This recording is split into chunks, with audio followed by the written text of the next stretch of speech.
Hey guys, and welcome back to episode 2 of the Digital Artcast. Here again with myself, Gordon Neill, and Colin Searle. Say hi, Colin. Hey everybody. Hey. So for the guys who don't know, my name's Gordon and I am a digital artist. Currently studying towards working in the game and film industry. Doing some 2D concept art and 3D basic stuff, and finishing my degree at the moment. Colin, wee quick intro from you. Quick intro. Hi, my name is Colin. I just graduated from animation at Sheridan. Currently, I'm working for Elliott Animation in Toronto, doing a whole bunch of fun stuff there. I'm also working freelance on the side and trying to keep myself busy, which actually isn't that hard. Yeah. Yeah, and Colin, for those of you who are listening as well, the audio listeners, Colin will be going a lot throughout this podcast. Because I'm sick.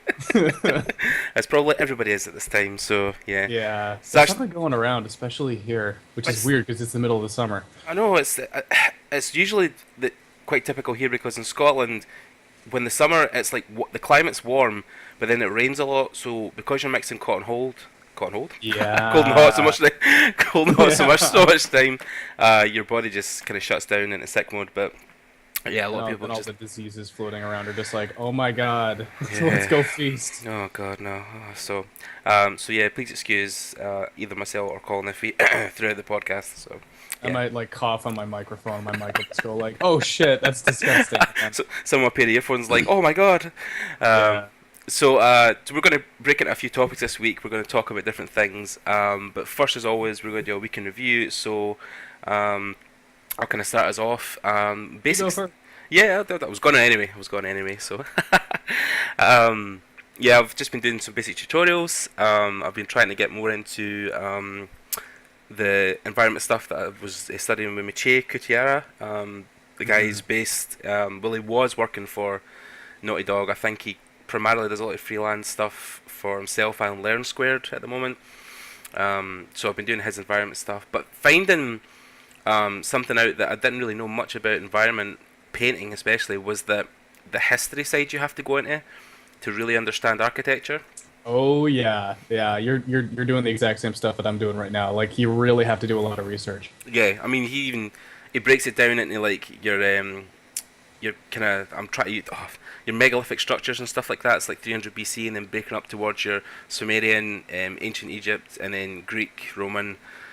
Even stuff like learning, like obviously like the Romans and stuff, like Yeah. concrete came across and how concrete actually affected structures. Obviously past that, and how they introduced arches like in the Colosseum. So just trying to take notes, but understanding so much stuff. And I think obviously up until this point I was just painting pretty pictures, and didn't really realize that a lot of concept stuff you do. But now you're painting pretty pictures that have a lot more thought put into them. And Yeah. by thought, I mean like research, and you're like, okay, this is actually what this is. This is not just something that looks nice. Yeah, basically, when you're painting like a structure, if you were going to the megalithic stuff, you're thinking, oh well, it was, like that the kind of prehistoric stuff was based in mud and straw and grass. There wasn't any real building block structures. It was just blocks on top of blocks, and that obviously helps when Got a you're lot painting. of slaves to put the blocks there. Yeah. Oh no, even just looking at something like Miche was talking about the pyramids in Egypt and talking about such an iconic structure, but one of the individual blocks that makes up the pyramid structure was the size of one person. So to build them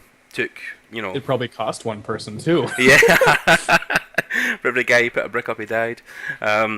So interesting stuff. So I'm doing his environment stuff, which I've just kind of started. So I'm just breaking into the history side of it, but then I think he's moving on to light and texture next. So So how long is this course that you're taking?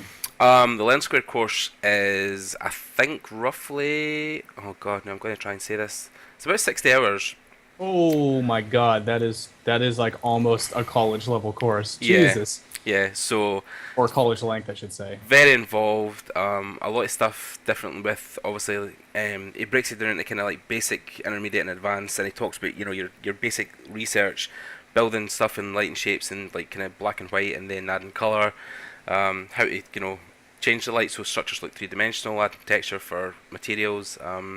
There's a whole gambit of stuff. If you guys want to check it out, Miche Kutiara on Learn Squared, he has a whole course there you can sign up for. Much like when I bought Noah's Ark Camp as well, that was obviously really involved as well, and he's Yeah, done. and he's directly involved in that. And he has a whole bunch of instructors that also go through people's stuff too.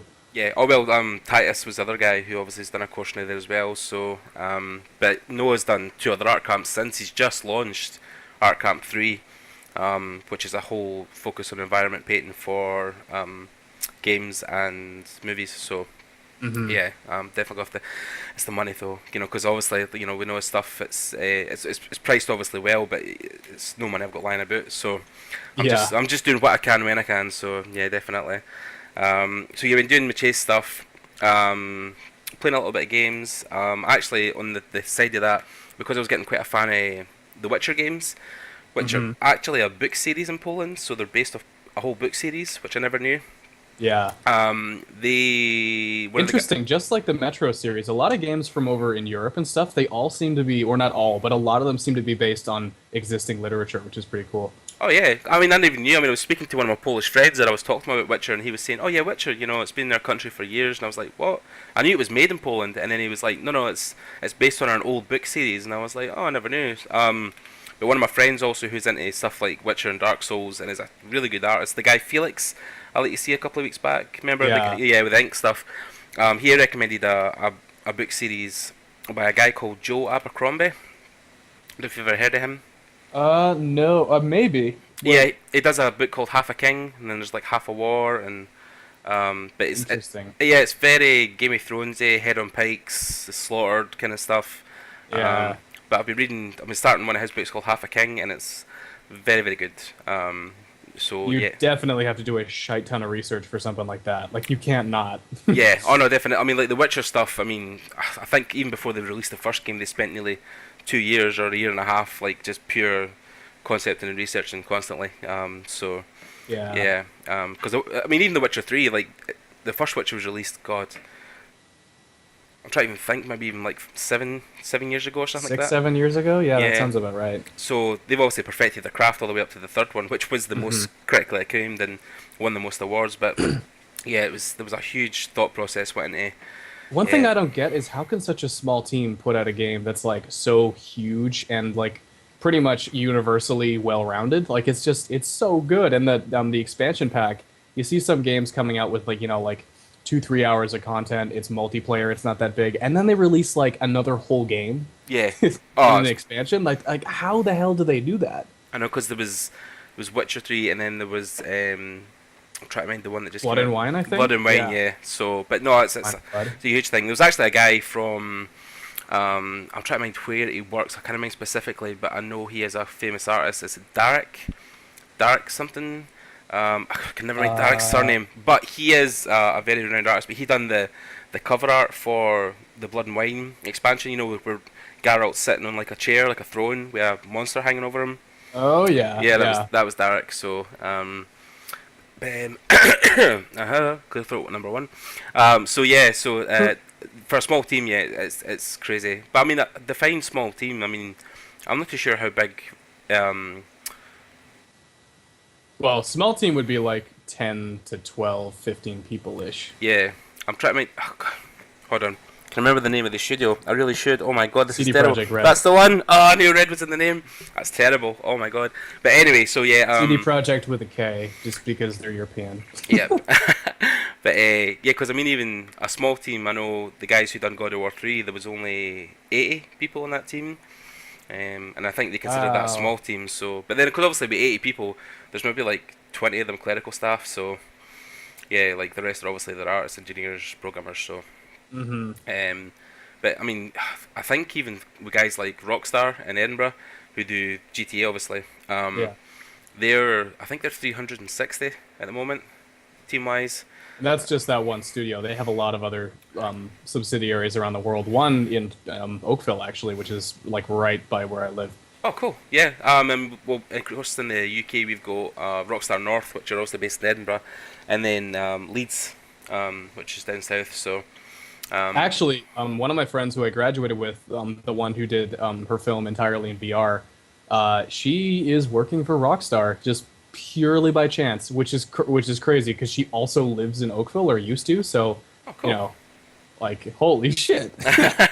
Makes some Although insight. it's that particular Rockstar studio, they don't actually do any art there. I think it's mostly programming, development, that kind of thing. So Mhm. she's pretty much jumping into, I guess, that kind of stuff. And she basically wants to go overseas as soon as she can, get to the main studio, and be able to do some animation or whatever.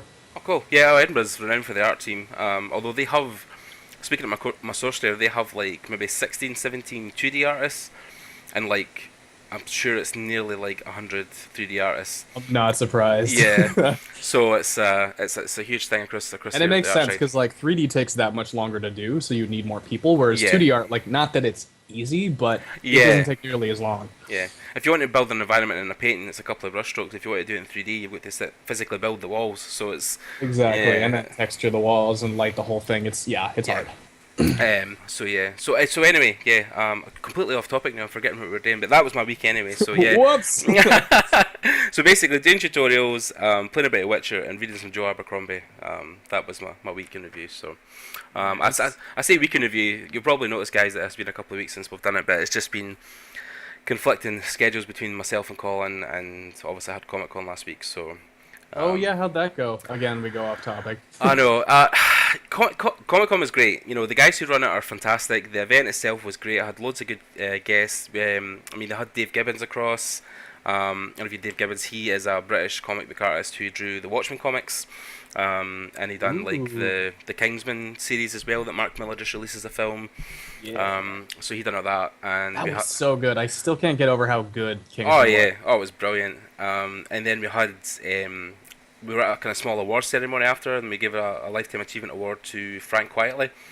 Um, he's worked a lot with DC and Marvel and Grant Morrison. He's done a lot of Superman stories. He's penciled all of them, and yeah, very accomplished artist. He's drawn nearly everything that needs to be drawn, comic wise. So, and then we had a couple of other guests, smaller press stuff. Yeah, it was really the event. It was great. It was just where we were because the venue set up like a U shape, right? So Mhm. in the middle of the U was the main How big hall. is it actually? Like how many people?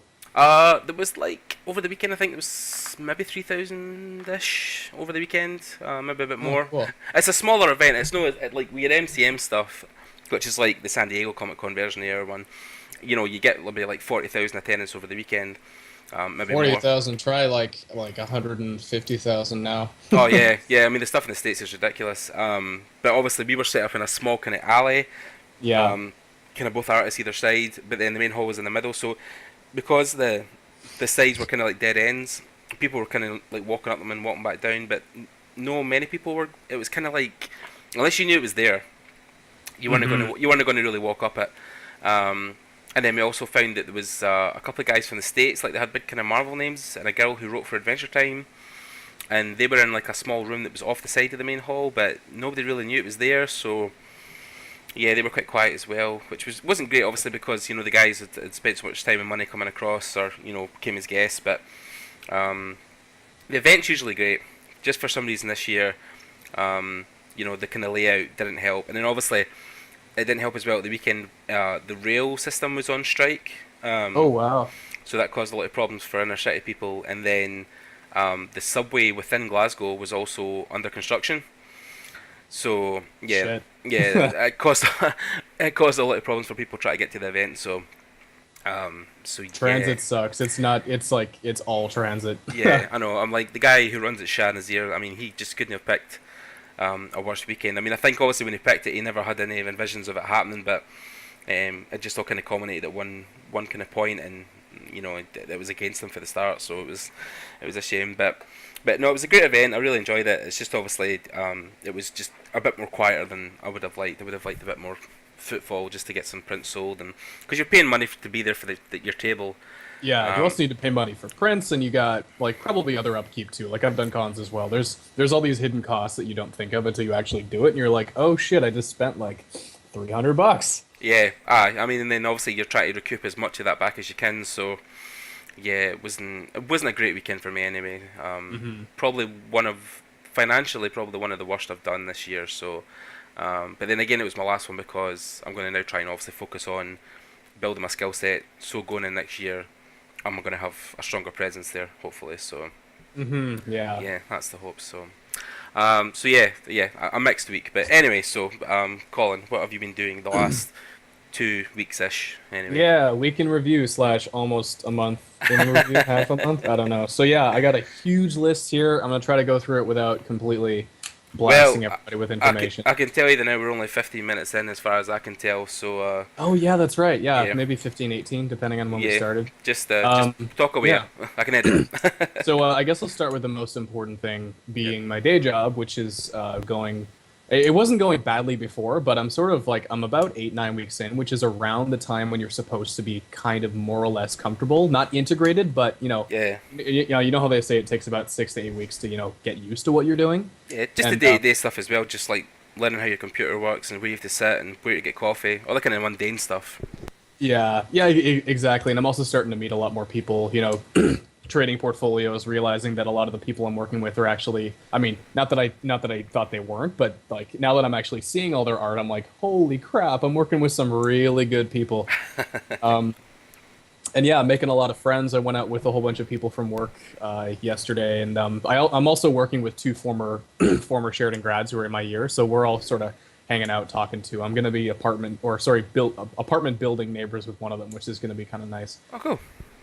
But yeah, like work is going well. Doing currently I'm doing development work, like I was mentioning before, and I'm also doing board revisions, which is basically you get a storyboard, which one of the other board artists did, and then the revisions for that board, which are sort of written down during the Leica screening, those are split off to about 2 or 3 different people, and I'm one of them. So we go through all the revs, fix the board up. We resubmit it. Sometimes there's additional revs, but sometimes like I could either be busy for like 4 or 5 days out of the week, or I could be busy for a couple hours on one day and then just like do development work for the rest of the week, which is pretty awesome. So yeah, that's pretty cool. And also at work, I may have mentioned working out at the park, halfway through the day, which I'm doing with my boss, who is absolutely like jacked. He's a beast. So I go out with him and his son, and we go to the park. We either do actually no, we do a lot of stuff. We do sprints, hitting a big piece of like ballistic foam with a sledgehammer. Just it's really really intense, fast, like makes you hurt afterwards kind of stuff. Yeah. I think last week George got a new drag chute, and so we were doing sprints across the field wearing two like sort of racing car parachute drag chute things, plus Oh this my like god. drag bag thing you got to wear around your waist that has like a 25-35 pound weight in it. So Uh-huh. like I mean like it is still a sprint, but you're not going full tilt just because you have so much resistance, and Jesus. it hurts like hell, but it's way better than just running by yourself or like working out by yourself. Like Yeah. that kind of resistance training it's good.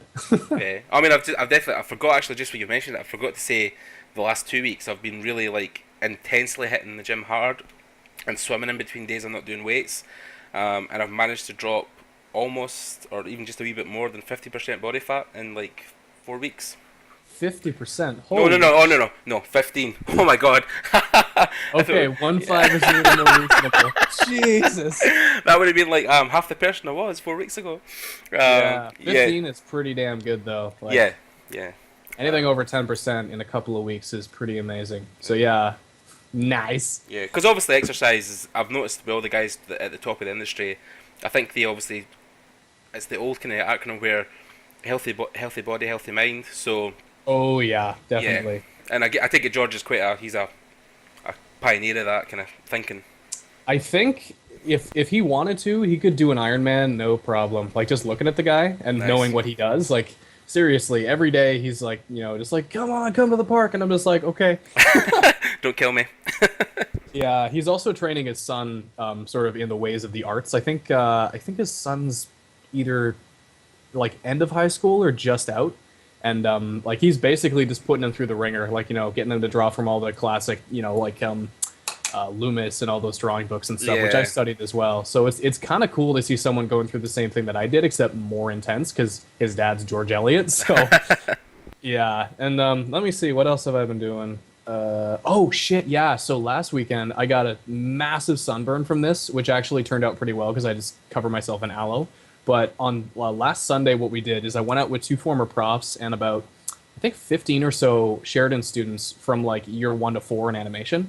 So What we did was it was sort of like a tall ship drawing day, except we actually did less drawing and more actual sailing. We ended up sailing. I think it was like the masts were about 100 feet tall. The ship was about 50 meters long, and we Wow. were just out in Toronto Harbor sailing this like crazy ship. There's like a Spanish galleon there. There was a Viking ship that had apparently sailed all the way from Norway, Wow. past Greenland. So like they were doing it for real, which is pretty cool. Jesus. There was hundreds of ships out in the harbor, and meanwhile they're teaching us about how the hell tall ships work while we're sailing this damn thing and trying to draw it as we're on it, which was pretty amazing. Wow. And then we all went out for beers afterwards and learned a lot, and it was pretty cool. And I think they're gonna start doing that kind of thing more frequently. Like last thing we did was we went to the Royal Ontario Museum, drew a whole bunch of like sets of armor and stuff. But they think the next thing they want to do is in Kingston, where there's this Fort Henry, I think it was called, like an old War of 1812 fort, I believe, from that far back. Yeah, so we're gonna go up there and draw a whole bunch of stuff. But lots of adventures. Wow. Jesus. Yeah. And actually, that wasn't even the last thing we did. We also did more fencing at life drawing, which was pretty awesome. Again, like just going to life drawing and ending up sword fighting with people. Like it's so cool. I love how you did it. I'm like, oh, we were sword fighting. It's so cool. And I'm like, Colin, that has two meanings. Yeah, your life drawing stuff I'm always jealous of because, again, like I say, their stuff is more. It's great because it's life drawing, but it's just tamer. It's just the vanilla version of life drawing, which is just people standing naked and then you're painting figures. Yeah. Which I mean, like we do that kind of stuff too, but I guess it's also good to spice it up, make it more interesting by literally bringing swords. Yeah, the action. I mean, like even the time you told me the guy dressed up in the Sylvester Stallone stuff, was he Rocky and then he was Rambo. Yeah, and actually, there's I think the next one coming up is Harley Quinn in terms of that one specifically, and afterwards there's another really interesting costume. I think those happen every 2 weeks. Oh wow, yeah. Is that the Tunes on Tap? Yeah. Yeah, yeah. Oh, that's good. No, I'm still trying to hunt down something kind of related to that in Glasgow, but again, a lot of it is there's a small pub in Glasgow. I think it's called the Flying Duck, and they do life drawing sessions, but again, it's just your generic life drawing stuff. It isn't anything particularly fancy, but Yeah. I definitely want to try and organise something like that because I think it would be more interesting again than the. You can get a bunch of people together and hire a model. Like it's actually not that expensive. Most models will usually do it for around like 30 an hour is about the standard, which is pretty decent, even though they're only doing 3-4 hours of modeling per day. Yeah, yeah. And if you split it between the cost of the artists, obviously the guys that are getting involved, then it's no, it's not a huge. It usually works out to around like for a decent crowd, maybe $10 to $12 a person. If we're going Canadian, I'm not sure how it would work out in pounds. Yeah, yeah. But no. I mean, it's definitely something I want to try and look into because again, the life drawn here is great because it obviously is life drawn, but the more exciting stuff I think adds a bit of flair to your normal drawing day. I know my interest in it was sparked more when I saw that guy Simon Fraser I told you about. He does the thing in New York called Dare to Draw. And it's a similar thing. They get usually two guys and they face off against each other in like a kind of classic comic book pose, and then the guys obviously draw the interpretation. And then you just do whatever the hell you want with it. Yeah. Yeah, pretty much. But they do cool things as well. Like they do prizes at the end. Like I think if you have some of the best sketches, you get featured on the website, and you get prizes, and you get other kind of stuff. You get like free pen sets and sketchbooks and signed stuff. So it's quite a good event, and yeah, I wish they would actually try and do it across here in the UK, but. Yeah, it's really really good practice if you can sort of balance off the more, I'm not gonna say boring, but traditional life drawing with stuff that's a little more interesting, because it also like the drawings you get out of those kinds of sessions might not be as great, but they're I mean like obviously they're way better practice because if you're stressing about it, there's more pressure, then you're gonna learn a little bit more. Yeah, definitely. So a couple more things that I've been doing. I've also, as you've seen, I've been pushing more sort of social media stuff. I've been following Jake Parker for a while and some other people who are really really big on Instagram, Facebook, yada yada. I want to kind of do or start to do, or actually no, continue doing what they've been doing and sort of build a social media presence. So I've been doing a lot more traditional drawing, Instagram, just putting it out there every couple of days, which is apparently what you should be doing. Like rather than post a whole bunch of crap every couple of weeks, try to keep it consistent, or at least they say try to keep it consistent. Post something every 2 or 3 days, maybe every day if you can. So I'm just trying to push that. And that's forcing me to get back into traditional drawing because it's actually quite a bit harder for me to sit down and do a digital drawing when I Yeah. get home, just because like I get home pretty late. And I'm just like I don't want to get on the computer, so I just finish up something in my sketchbook that I drew in the train, or Yeah. just yeah, that kind of thing, Yeah. I mean, I or set up a know. new sketch for the next day, that kind of thing. Yeah. I mean, I know myself and one of my friends, Sarah. She actually just graduated illustration, and we set up a thing like a 365 challenge where we try to post something every single day. And I've been doing quite well with it. I've missed a day or two here or there, but rather than like stop, I've just kept going, just kept posting. So I've been trying to do a sketch every single day on my Instagram. Yeah, it puts a little bit of pressure on you, Mm, but at the same time, like it's good because if you can draw one thing every day, that's better than not drawing for a month and then drawing a whole bunch of shit over one day and then not drawing for a month again, you know? oh yeah, definitely. I mean, like even last year when I really got back into drawing a lot, it was because I done the Inktober challenge.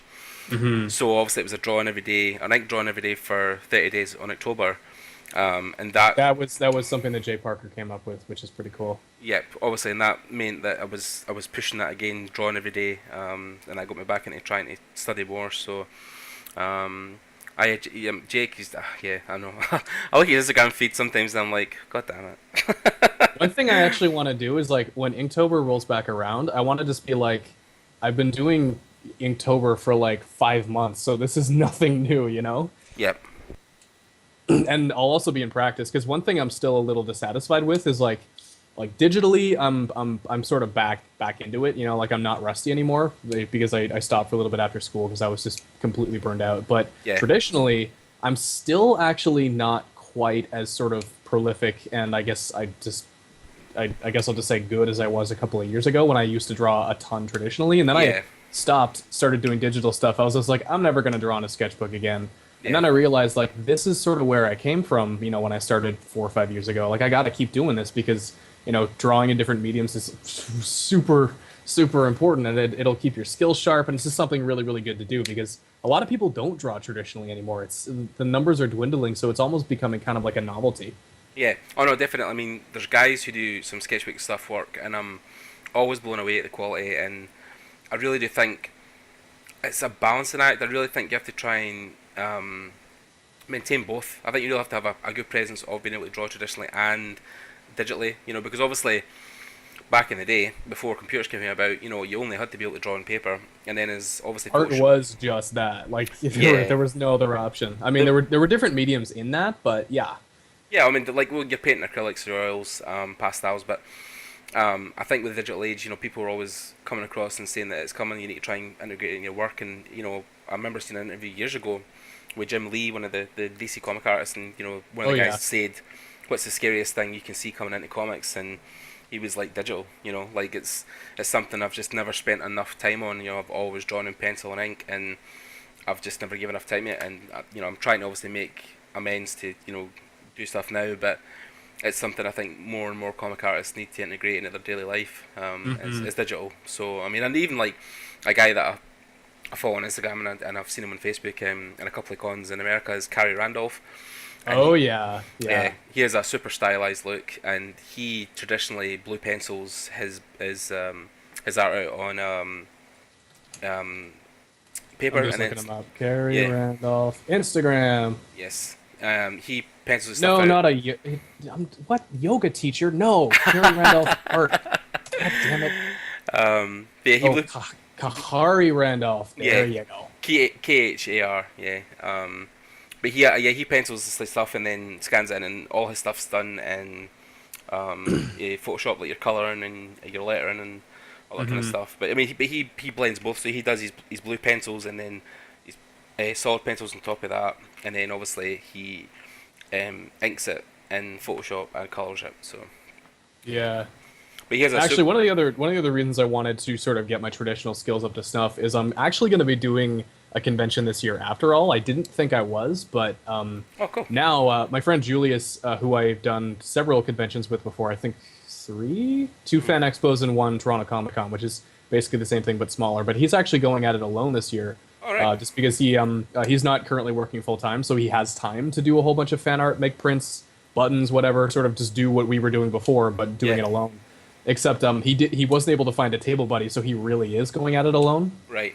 But the table comes with 2 badges, and over the particular weekend that Fan Expo is happening, I'm actually I might be doing freelance work. In fact, I probably should be, but he sort of needs someone to watch his table when he wants to wander around. And I was just like, I can just come and be your con buddy, and pay for like a quarter of the table, and just do commissions the whole time. So yeah, that's probably what I'm gonna be doing that weekend. So I'm kind of doing a convention, but not really.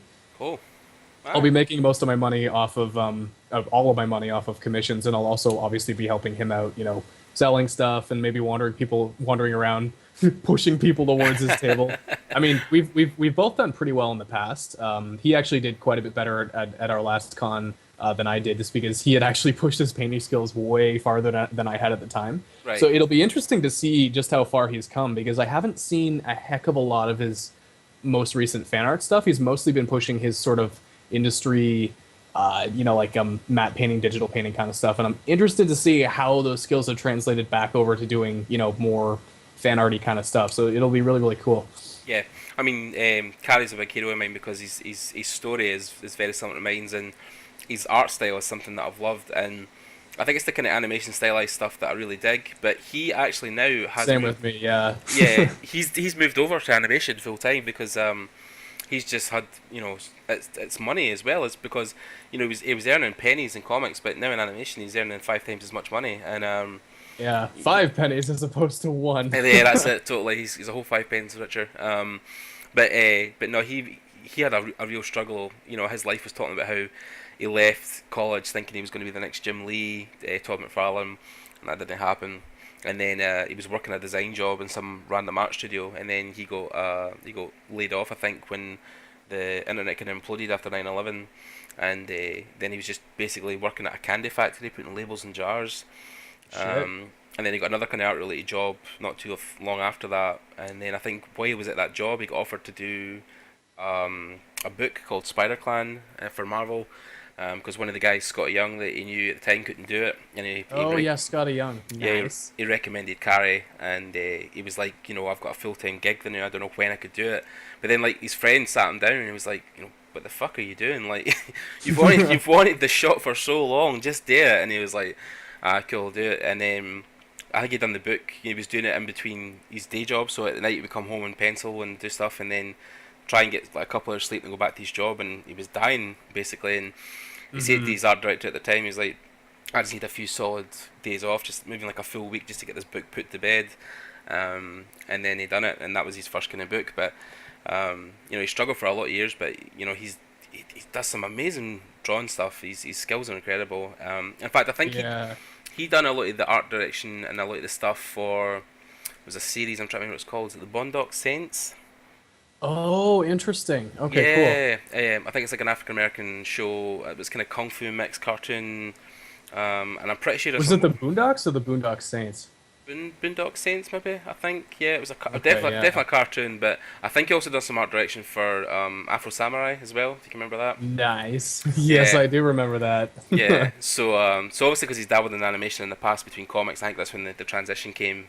But he's obviously now firmly planted in animation because the money's just great, and he can't really complain about that. And it's normal days, working 20, 30 hours in a week just on one page. It's he's doing a normal 9 to 5 now. You know what I mean, so that's what he enjoys more. So Normal 9 to 5, and you're also getting paid like a steady paycheck. You don't have to worry about yeah, is the money freelance coming stuff, in or not. yeah, Yeah. commissions and stuff. So yeah, definitely. Oh my God, Darth Jabba! Holy shit, that's awesome. Yeah, I'm creeping his DeviantArt. yeah. If you guys haven't noticed already, we're talking about Carrie Randolph.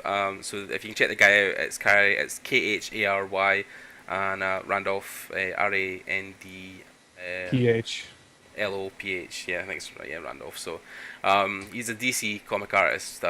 But his stuff it's incredible. It's really really good stuff. Super stylized, super comic-y, super awesome.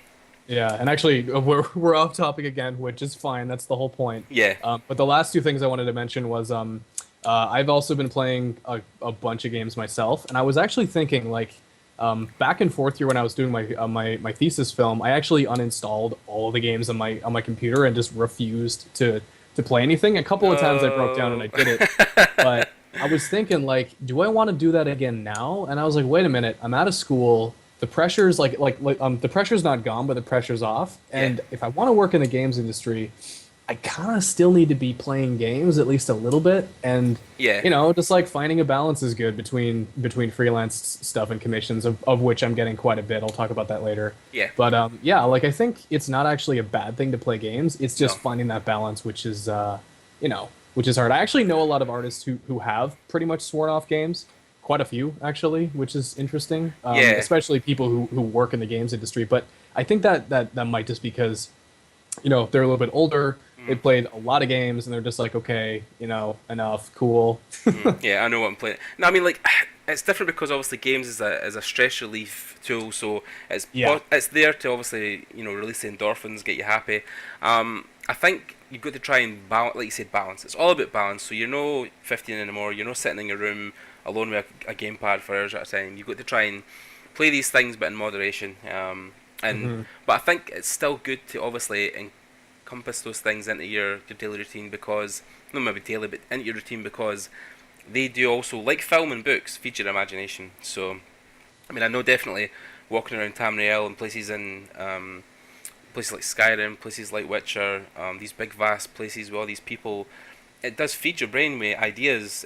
So much cooler than real life. Oh man, I know. I mean, even like the silliest thing, like I'm trying to write a comic just now, so I'm trying to write like a kind of horror comic. And I'm trying to come up with ideas of like how I'm going to base it. And I've roughly gone with vampires, but I'm still again, thinking where it's going to go. But I watched an anime the other day, and I cannot remember the specific name, but it's something like Twin Exorcists. And it's about two people who meet, and they're both like exorcists in Japan, but they can go into the demon world and they fight demons. Hmm. Um, Even just watching one episode of that, I was like, holy shit, that's given me so many ideas for like where I could take my book into, like going to demon realms and fighting guys. And Yeah. yeah, I mean, people always say like with your cartoons and stuff, there's a point you've got to try and take it out of your life if you want to have a serious career. But I still think that stuff is great for feeding your imagination. Definitely, 100%. Hmm. So And actually, one of the reasons I was thinking, maybe I want to uninstall all my games and yeah, focus like 100% on, commissions, full time work, or just studying and getting better. yep, It was mostly due to just like this internal sort of like stress and worry and drive that was left over from school. And like during school, that was cool because that's what you have to do in school, like study your freaking ass off. But once you're out, like you can kind of let those worries sort of slide. you I've can been lead a listening normal to a life. lot of Yeah, yeah, I've been listening to a lot of Dale Carnegie, who lived a very long time ago. He wrote a bunch of books in like way back in the 1920s and 30s. If you've ever heard of How to Win Friends and Influence People, probably his most famous book. oh yeah, That's Yeah. He also wrote a book on literally how not to worry, and so I've been listening to those audiobooks, and I'm just like, wow. There's really no point in getting stressed about getting better because I know it's going to happen. Like within the next 5 years, I'm not going to be, worrying about my skills that much as long as I keep going like I am. So like just enjoy life, play video games, do lots of cool work, and yeah, like things are good. yeah.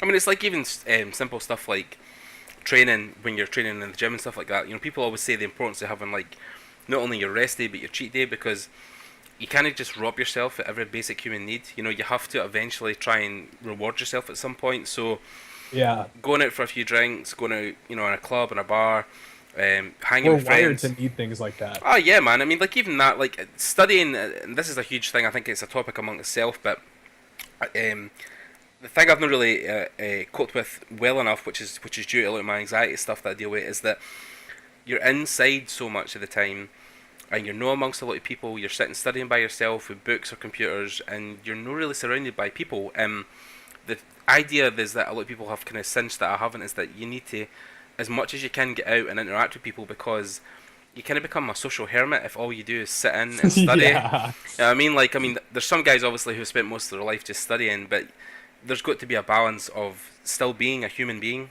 You know what I mean? So, Mhm. I think interacting.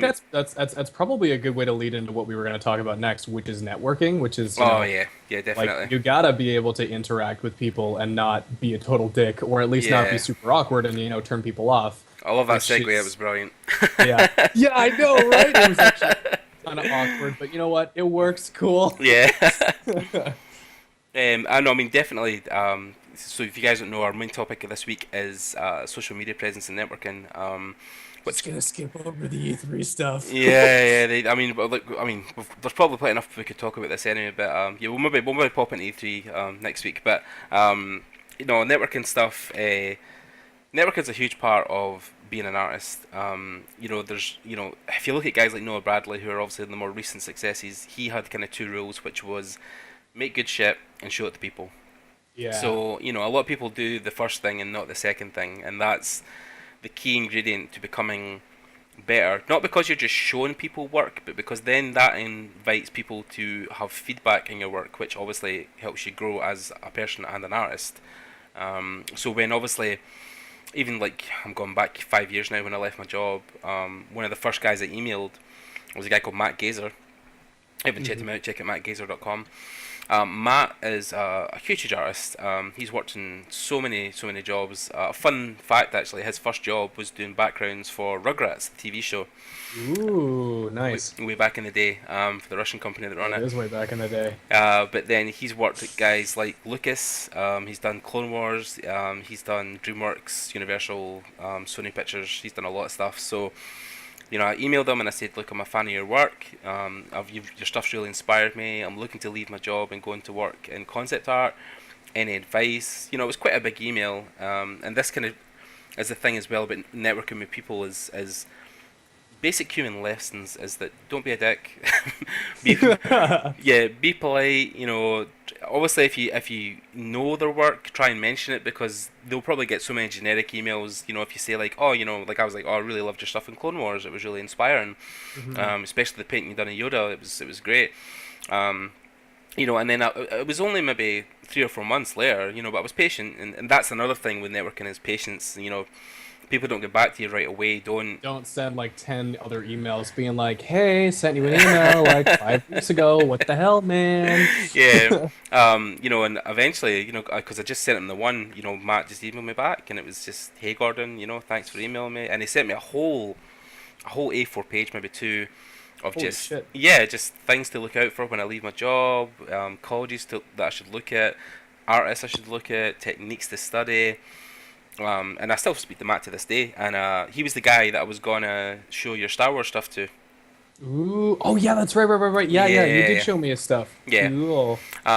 So Matt, yeah, he's been a big influence on my career thus far. But yeah, networking again is, and I've got guys on my Facebook, and this isn't a sense of bragging, but just to explain, I have guys on my Facebook now who are from ILM, who are from DreamWorks, who are from Sony Studios, 343 Industries. A guy from Sony Santa Monica, just for example, and obviously I speak on and off on Messenger to guys like Titus Lunter, but that has come through a long time of being patient, of adding one person and then getting advice off them and speaking to them and then talking away to them about art, and then just on the odd occasion I would maybe try and add somebody else that I quite admired their work, and then eventually most of them are pretty open to, as long as you're nice about it, to like, giving you advice, talking to you. I haven't really encountered an artist of that caliber yet who is just like a total, not very nice person. Yeah, I mean, although definitely the biggest person I think I've got on my Facebook to date is still Scott Robertson. That blew me away. Meeting him a couple of weeks ago and then getting him on Facebook, it's been crazy good. Mostly update pictures of him building his hot rod car, but yeah. A great guy, really super polite. But you always find that at the top of the game, the guys at that level are super nice people, and they always talk about the main rule in being successful. And people who are successful always want to bring other people up with them. They always want to encourage people and mentor, and probably why a lot of artists and the successful ones always try to turn to teaching eventually, because they want to pass back the things they've learned to other generations. And not only that, I don't know if I mentioned this in the last podcast, but I was watching a lot of Ian McCaig, like his own interviews and stuff. But yeah, his philosophy on teaching is probably my favorite. And basically, what he says is like the way you sort of know, what did he say? The way you the way that you can kind of confirm with yourself that you know what you're talking about is to teach it, because if you can pass it on, then you've actually sort of become an expert or mastered it, or that kind of thing. And it's your own way of sort of confirming that, like, yeah, I know what I'm doing, that kind of thing. Yeah, because obviously you can teach somebody else to do the same thing confidently. Yeah. Not only that, but teaching different people how to do the same thing and having to sort of modify what you know and how you say it so other people can understand it, coming from a whole bunch of different learning styles. And that's sort of a really good way to solidify what you know yourself. Yeah. I mean, and definitely when it comes to networking, again, like we're saying, these guys that we meet are super super nice people, but at the end of the day, they are human beings. You know, they've got schedules, they have day Yeah. jobs. And you know, especially like the successful guys, they're super super busy with work. So, like we said, if you're gonna email anybody, if you're gonna message anybody on Facebook, anything like that, politeness is the key factor here. We cannot stress that enough. You just have to be patient and always, you know, thanks very much for getting back to me. It's great that you can email me. You know, just be nice, because then they'll want to interact with you more. You know, it's Yeah. And like if someone doesn't get back to you like, in like 2 weeks, it doesn't mean that they don't like you or they hate you or they think that what you sent was like, wrong or bad or whatever. It's yeah, just that they're super busy. yeah. And like, wait for it, forget about it, and maybe a month or two if you get a reply back, you'll be like, "Oh, cool. Yeah, yada yada." Exactly like what you're talking about. Yeah, and obviously you've got to structure, especially if you're emailing people. If you're just messaging people on Facebook to try and add them sometimes, people are also a bit wary because a lot of artists use their Facebook as a personal outlet as well, so they don't want to mix that with people who are, fans or into their work. But if you're emailing people, like I say, try and make it as kind of concise as you can. If you're asking, don't just email like, "Hi, how are you doing?" Like, if you're looking for specific feedback on a piece or a technique that you're trying to accomplish that maybe they're an expert in, or even just, that you're looking for maybe some general advice on a specific topic, that's what I'm saying. Make it specific. When I left and I emailed Matt initially, one of my first emails I sent to a creator, I was like, going forward into school, what should I be looking for to learn? What kind of artist should I kind of study that would be a good influence for the style I'm going for? So yeah, again, when you're emailing people, you want to try and be as specific as possible to what you want them to help with, because they're not just probably going to email you back straight away if it's just like, "How are you doing?" or "Do you fancy adding me on Facebook?" If it's They like, have no reason to because they're like, "Okay, what do I even say to this person?" yeah, yeah, and they'll probably get, some of the bigger guys, especially guys like Scott or Matt, and they'll have emails every day with guys asking for advice. So the more interesting it is to read, the more enthusiastic they're going to be about emailing you back. So yeah, I mean, even like, Colin could probably talk about, a great thing I think would be to cover in this would your interactions with George leading up to you getting employed. I mean, that must have been a networking process for you, like meeting them at first and showing them your work. So yeah, Yeah, like it was honestly the first time that anything like that had really happened. Like I talked to, big awesome artists or people who own studios before or people that I really looked up to, but with him, George has got this really really good way of I would not be surprised if he's read Dale Carnegie or at least knows those sort of like, people skills that you Yeah. actually have to pick up and research and study yourself. But Yeah. it was interesting how fast he basically got my respect and he made me want to work for him Yeah. because like he understood who I was and what I wanted to do, and like some of those things didn't actually align with what his studio puts out, but he also had stuff that I would really really be interested in doing. So basically, like what our sort of unofficial deal was I'd work on stuff that the studio was putting out, which is a ton of fun. And like I'm learning a lot, which is the boards. I might actually maybe be transitioning into full storyboards, but also with the development stuff that he's having me do, it's like Star Wars concept art. Like it's exactly what I want to be doing. It's all drawing right now, no painting so far, but Cool. like I'm basically able to draw exactly what I want to draw. Like I can't say what it is, but it's cool. It's exactly what like it's up my alley. Like everyone I Yeah. tell about it that I can tell about it, they're like, "Huh, well, looks like you pretty much ended up in the exact same place that you needed to." And I was just like, "I know, right?" So yeah, You get paid to do it, George is so- a really really good, getting Yeah. paid to do it, but he's a really really good guy to learn from because he's like, one of the masters of networking. Like he's got to talk to all these different clients and people of his studio because it's a boutique studio. They take on about half of their work is taken on from other studios. Yeah. And they also obviously pitch their own shows, which I believe that's how the show that they're working on now came around. They pitched it to someone, got a whole bunch of money for it, now they're doing it. So it's original. Yeah. But yeah, like he's got to talk to a lot of people. He's got to get people excited about what he's planning on, what he's doing. But yeah, like he's a really really good guy to learn from. So how did you initially meet George? Did he attend an event, or did you email him, or did anything like that? So basically, what happened is I knew of his studio, but I didn't know of him himself. And he's actually a pretty big figure in the Toronto animation gaming industry. So like a lot of people know about him. Cool. Because I was so sort of like under a rock at school, I didn't. Yeah. But he actually came to Sheridan to do a lecture on sort of the different types of studios in Toronto, being small, big, like corporate, boutique, that kind of thing, comparing his studio to places like Chorus or Nelvana or that kind of thing. And then he did portfolio reviews after.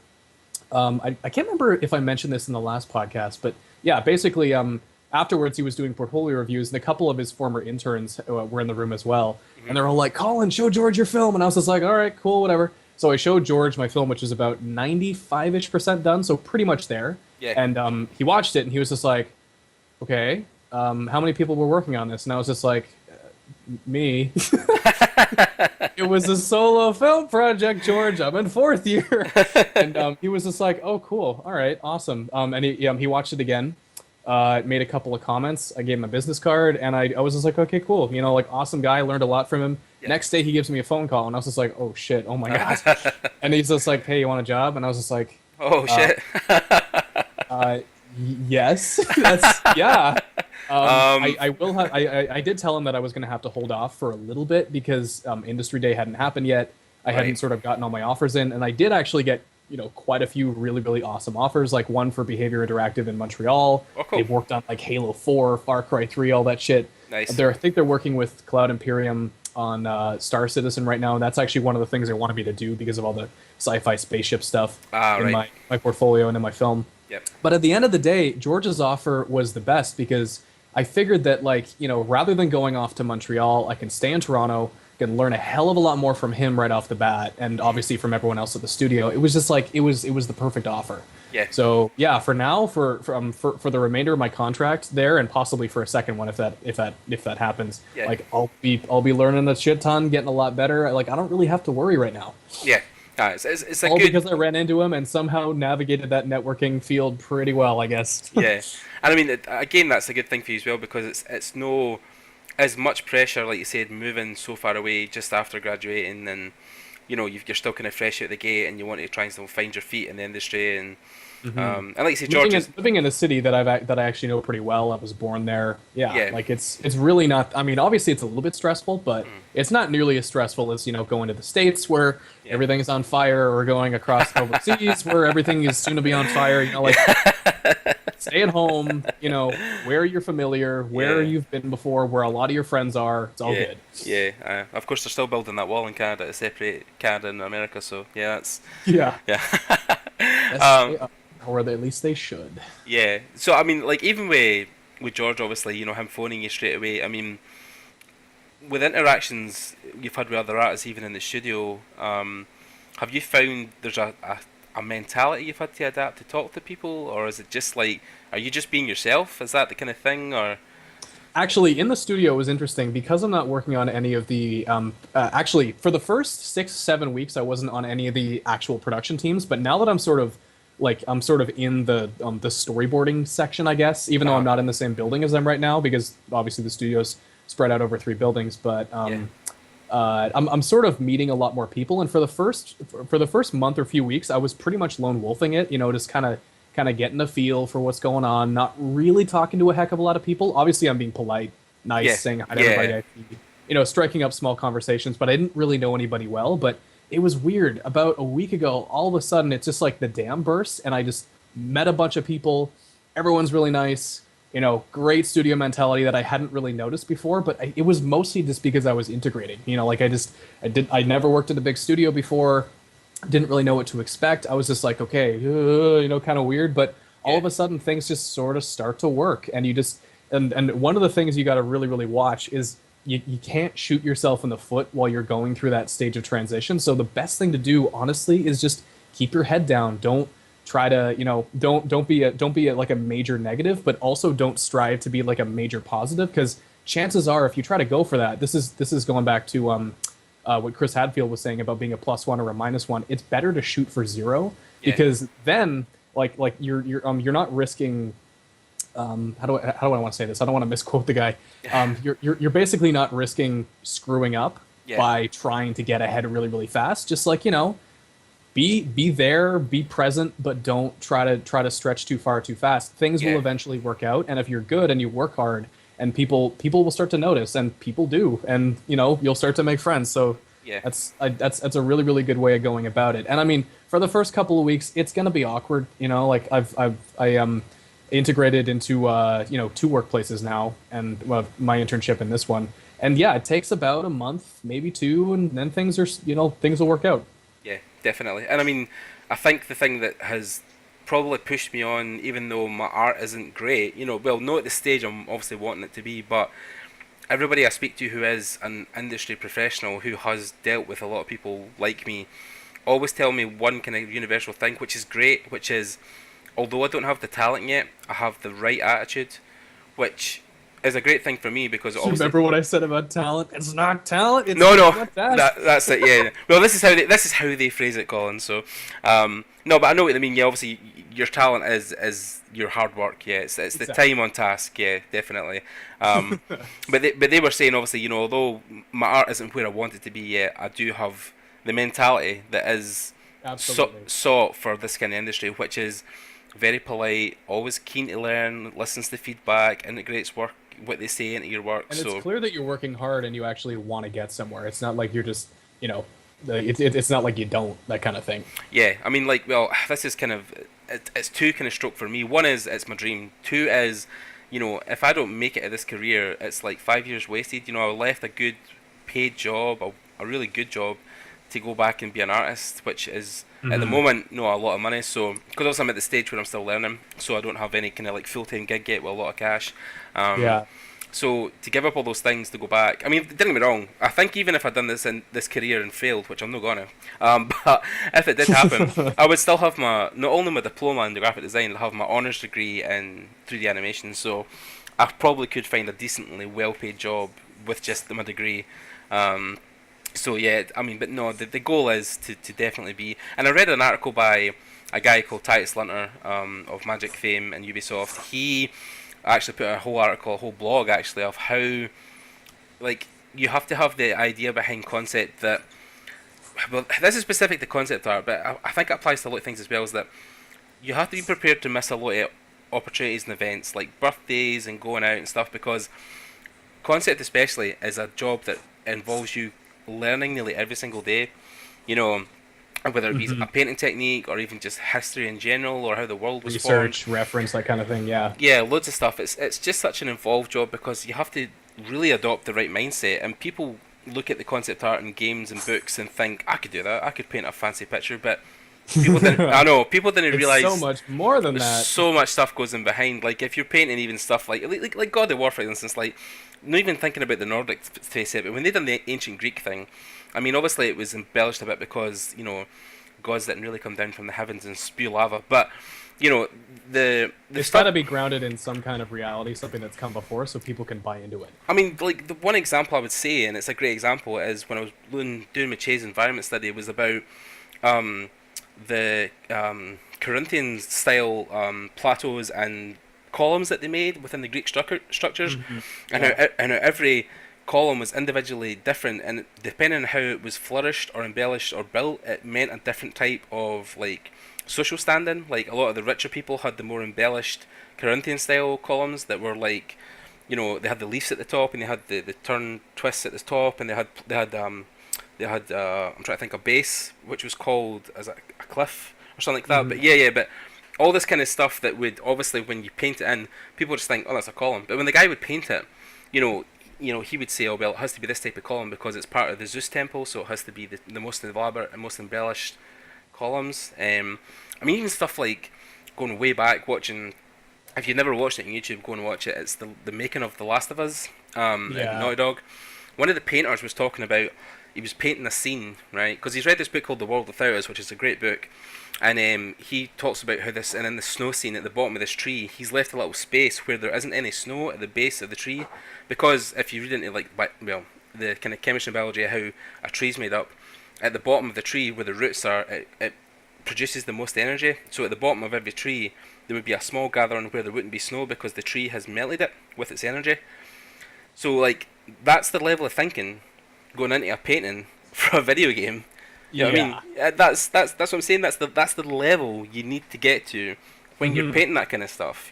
Most people would just paint trees and snow, but he was like, oh no, well, trees actually produce energy at their base, so there wouldn't be snow there. So And yeah, the like I think one of the biggest things about illustration or concept art is when you're a real like big time working professional, you can't be worrying about technique so much. You pretty much have to have that down and mastered because you have to be putting stuff out that's consistently good that an art director can then show to, like a client or someone who's funding the project and be like, bam, this is it. And they're like, no, I want this idea. Then they give the thing back to you, and you can't be worrying about technique when you're revising it and putting in all that additional research Yep. and like researching architecture. Then you give it back to them, they're like, no, something else. And then like you have like an hour or two to get it back, do something completely different or revise the painting again. And you just like you got to be at that level where you can't be worrying about technique. It's got to sort of already be there. Yeah, and again, this kind of it folds back into, although it's drifted a bit, but it does fold back into networking when you're asking people about work for your paintings. The guys who will probably look at your stuff. I mean, one time when I started drawing a forest scene, I know somebody had said to me,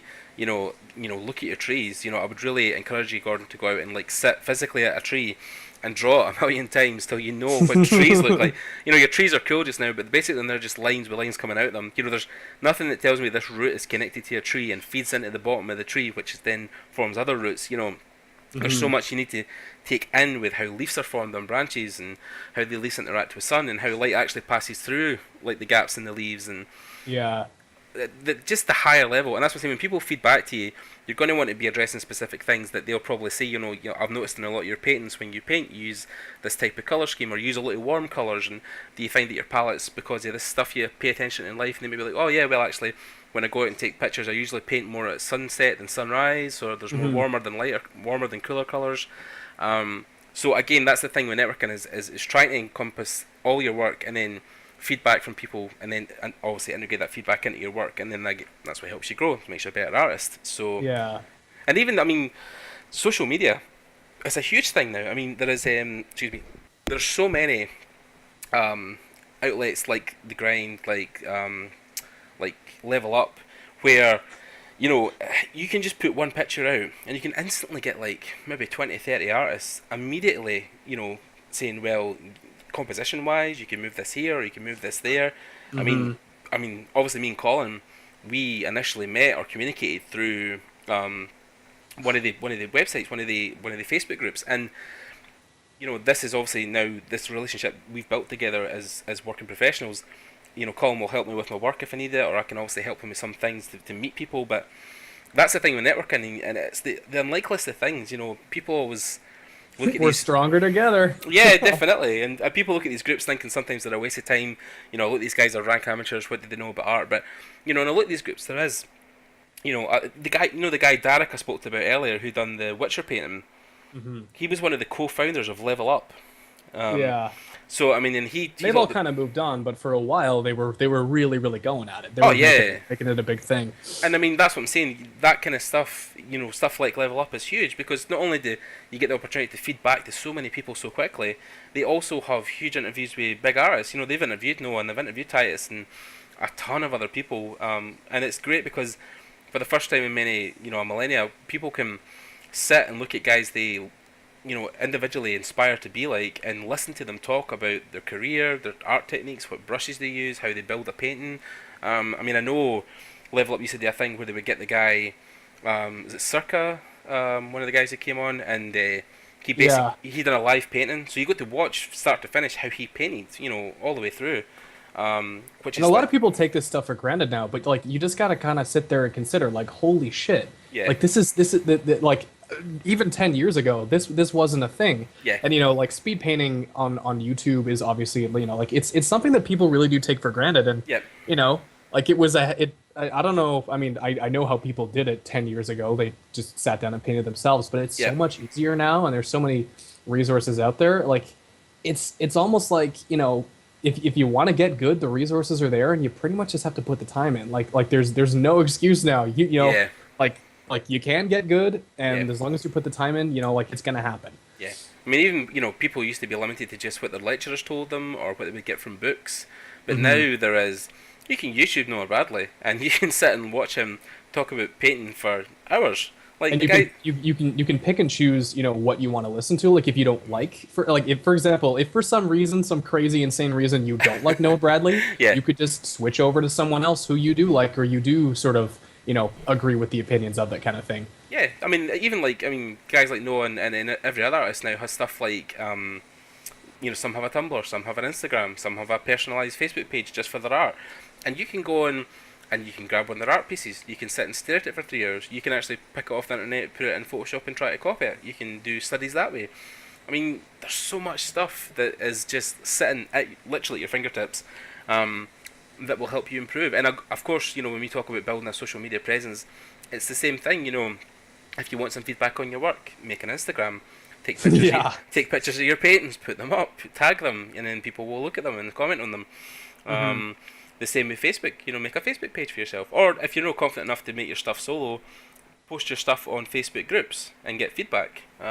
That's the best way to do it. It's how we've all learned. I mean, I'm sure Colin at one time would have posted something online and waited for people to say, "That's great, man, but you should move the staircase to the left instead of the right." And Yeah, that was me. That was me 2 years ago. Summer after second year, like every day, posting something in Level Up, and most of it was pretty bad. In fact, I would say close to all of it was pretty bad. But that was sort of when I really got like I'd been in school for 2 years already, but that was when I consider my real start to be, because that's when I really started to take it seriously. yeah, definitely. And that's the same for me. And obviously, with the summer and the second year, I'm sitting most days doing tutorials or drawing or painting, to try and get my artistry up as much as I can. And I'm still at a level obviously where I'm not as happy as I could be with a lot of my stuff, but I've probably been more reserved online now. I'm not posting really every single painting I'm doing online. I'm pretty much just doing studies just for me at the moment, and then Yeah. if I'm doing a solo project or I'm doing a painting, I'm no immediately spent like 3 hours on it just posting it up. I'm trying to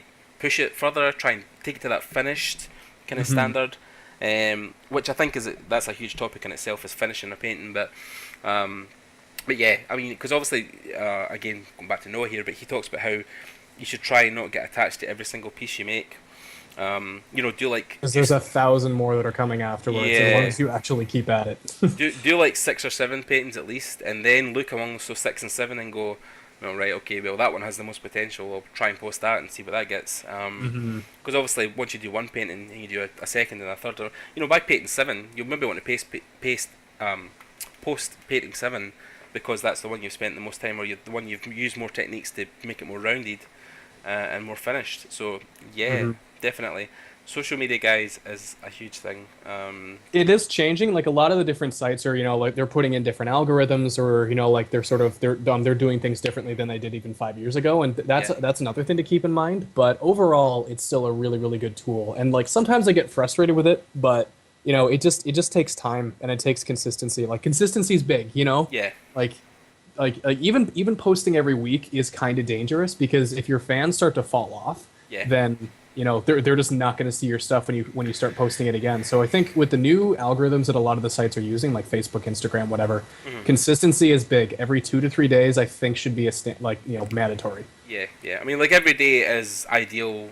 Once a week is probably no great. So somewhere in the middle, like Colin says, is the happy medium anyway. Yeah. The place you should look to be. Especially, I mean, like a thing as well. I think we'll cover just before we wrap up is.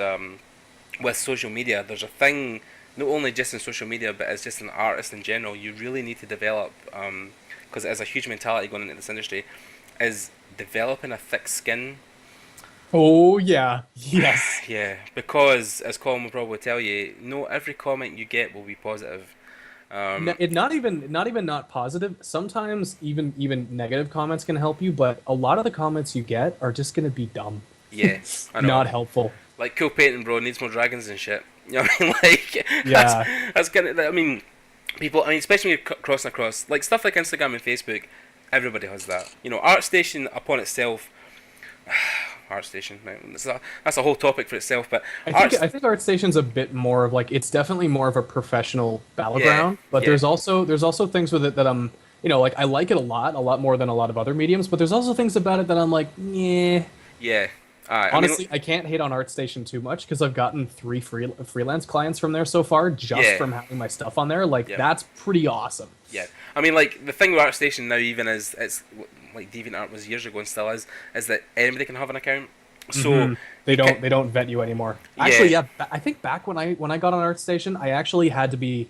I don't know if it was invited, but it was the beta, so they weren't letting just anybody in back then. Yeah, I mean, definitely when the guys built it, it was a very early adoption. Only professionals could be in it, but now obviously, like which kind of begs the question: how the hell did I get in? I can't remember. But yeah, thick skin because I mean, like we'll cross all barriers here because we're discussing it openly. But you'll go from people saying your work is great, your work is inspiring, I want to be like you, to it's an alright painting, to this is shit, to this is just fucking kill yourself. So like, And that's not helpful, nah, that's the wide gambit. I mean, like, and don't get me wrong, we're not trying to put you off here, but I think even thick skin comes into simple stuff like because, I mean, I know for me personally, when I sent my first couple of paintings to Matt, he was like, which is great because he's a professional, he knows how to word it. He was like, these are great. However, what you could be doing better is, and at the time when I painted in my local area of, where I live just now in my town, I was the greatest painter there. But then, when I hadn't opened my eyes and seen it was online and other people, when people start going, oh well, this is great, but you really could have done this, and you really could have, you're kind of like, oh well, I thought it was pretty good. But then you still have to develop and say, like, Matt isn't criticizing that I am terrible.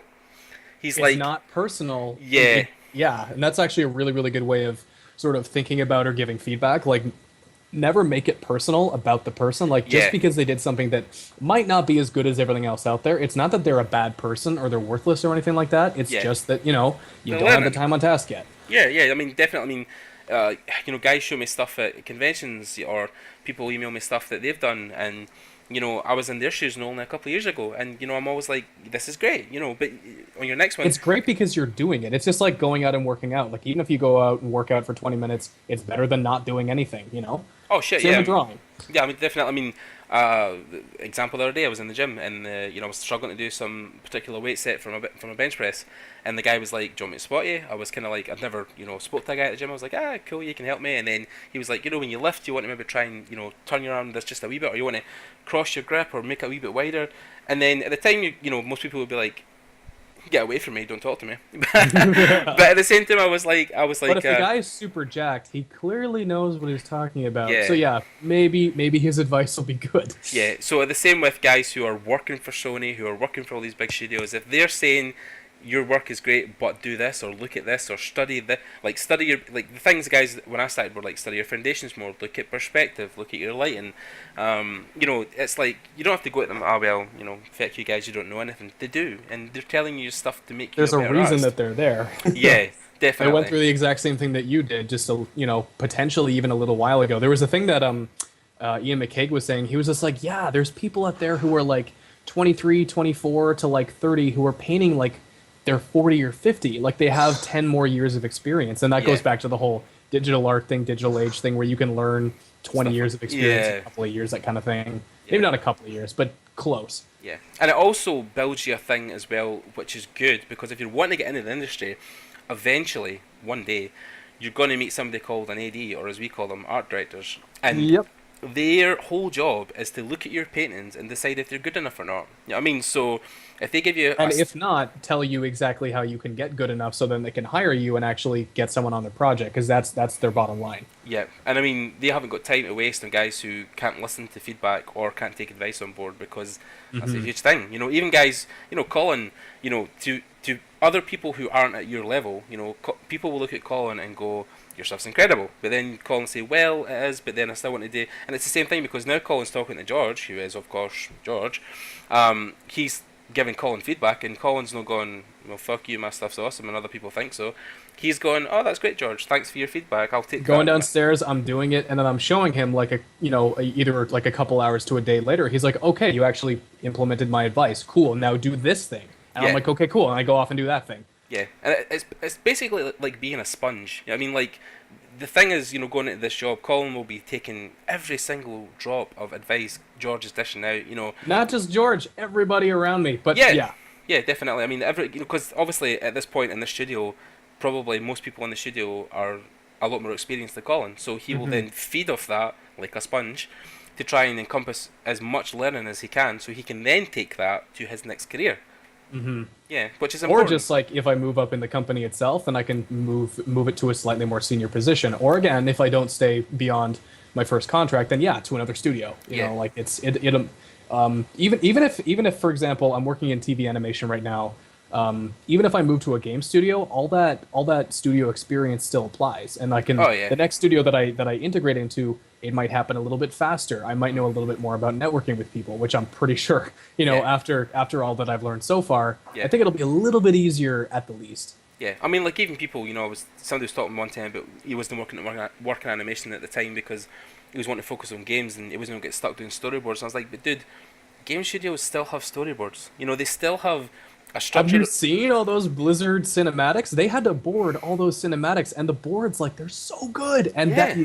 where you learn that is doing and that's actually one of the reasons why I really really love doing TV storyboards, because like, yeah, they're cartoony, yeah, they're blocked and composed specifically for Flash animation, which is rigged.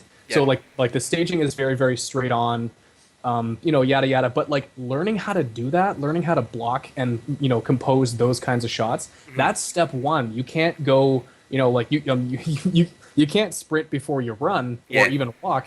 And this is like walking to running level. Yeah. Doing something for like Blizzard, all that storyboarding stuff, that's like sprinting or running a marathon, that kind Yeah. of thing. But Yeah. you got to start somewhere, you got to learn somewhere, and that's why I'm loving this right now, because like I'm picking up so many tips from these people, how to make a shot more, I don't know, distinct or clear, or no, like for example, you can't have three characters acting all crazy, doing gags in the same panel, because like no one's gonna know what to look at. It's all focus and stuff, eye Yeah. direction. Yeah. I mean, You know, like it's basic cinematography, and if you don't want to learn cinematography, you're in the wrong fucking career. Like Exactly. You can't do an illustrative or even like a concept art type painting without knowing all that crazy cinematography stuff, because it's basic everything. Yeah, I mean, you look at most big pieces of concept art now, it's usually a guy or a girl standing on the edge of a cliff, looking over a city, looking over a mountain range.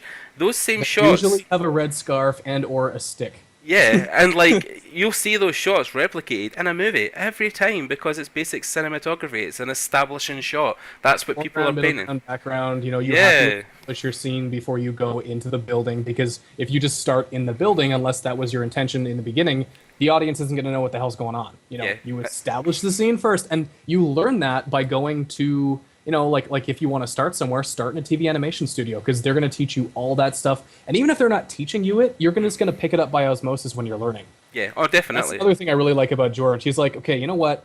Rather than sitting down and teaching you all this stuff over 2 weeks, we're just going to throw you right into this shit, and you can handle it. And I was just like, can I? And he was just like, yes, yes, you can.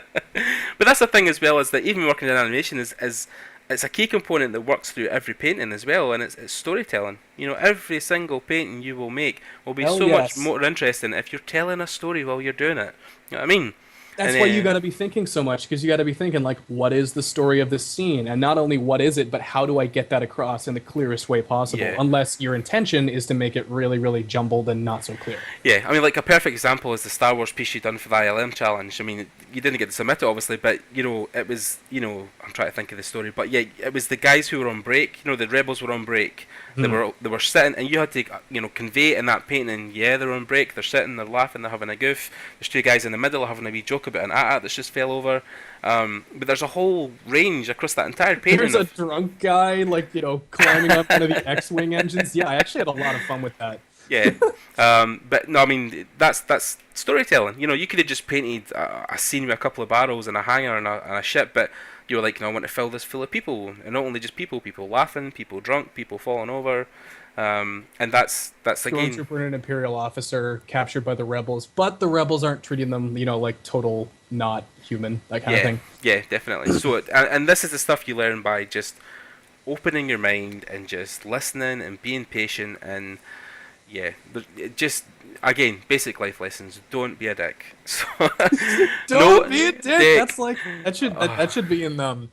We should just rewrite the 10 Commandments and make them all don't be a dick. Thou shalt not be a dick. Yeah, definitely. No, but I mean, it's just it sounds like the most basic of knowledge that people would just go into the industry with anyway. But I've heard so many stories from art directors and guys in the industry who have took on people who just have the wrong way of thinking, and within a couple And it's not even that they're bad people or that they are dicks, it's just they haven't put the thought in, and they're like, oh wait, actually I have to act like a professional. And like it sounds like you just take it for granted and just like think about it by default, but it's actually a mentality and a skill you have to pick up and you have to learn.